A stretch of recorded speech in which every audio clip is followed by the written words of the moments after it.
నా పేరు జవ్వాజీ కిషన్. నరసింగరావుపల్లి గ్రామం, ధర్మసాగర్ మండలం, హన్మకొండ జిల్లా.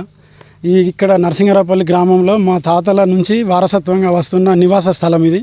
ఈ నివాస స్థలము గత 70-80 ఏళ్ళ నుంచి మేము ఇక్కడ గుడిసెలు వేసుకొని, మా తాత, మా నాన్న, మా ముత్తాత కానుంచి ఇక్కడనే గుడిసెలు వేసుకొని ఉండడం జరిగింది. ఆ యొక్క గుడిసెలను ఇవాళ ఈ నివాస స్థలము ధరణిలో వస్తుందని చెప్పేసి గుండవరం రంగారావు గారు, వారి తనయుడు చంద్రశేఖరరావు గారు, మా యొక్క ఈ యొక్క స్థలము మాది, మా పట్ట మాకుంది, ధరణిలో మా పేరుంది అని చెప్పేసి నన్ను దౌర్జన్యంగా నన్ను నెట్టేస్తూ గోడ నిర్మించడం జరిగింది. కాబట్టి ఈ యొక్క అప్లికేషన్ మన కలెక్టర్ మేడం గారికి, తహసీల్దార్ గారికి నేను నా యొక్క మనవి చేసుకోవడం జరిగింది. ఈరోజు తహసీల్దారు సారు, కలెక్టర్ గారు, సిఐ గారు, వీళ్ళ సిఐ గారికి కూడా ఈ వినియోగం మనవి చేసుకోవడం జరిగింది.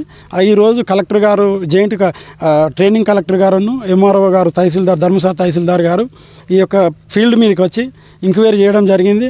ఈ యొక్క భూమి ఇక్కడ ఉన్న ప్రజలు కూడా వారసత్వంగా వాళ్ళదే, మాలోళ్ళదే ఈ భూమి అని చెప్పేసి ప్రజలు, ఇక్కడ మిగతా ప్రజలందరూ బీసీ వాళ్ళే, కొంతమంది మాత్రం వెల్మస్ ఉన్నారు, ఓసీ వాళ్ళు ఉన్నారు. ఇక్కడ ఉన్న బీసీ వాళ్ళు అత్యధికంగా పేద ప్రజలందరూ కూడా ఇది వారసత్వంగా వస్తుంది అని చెప్పేసి తెలియపరచడం జరిగింది.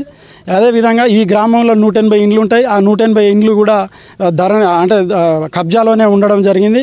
కాబట్టి ధరణిలో వస్తుందన్న ఒక నెపంతో నా యొక్క భూమిని ఖాళీ చేయడం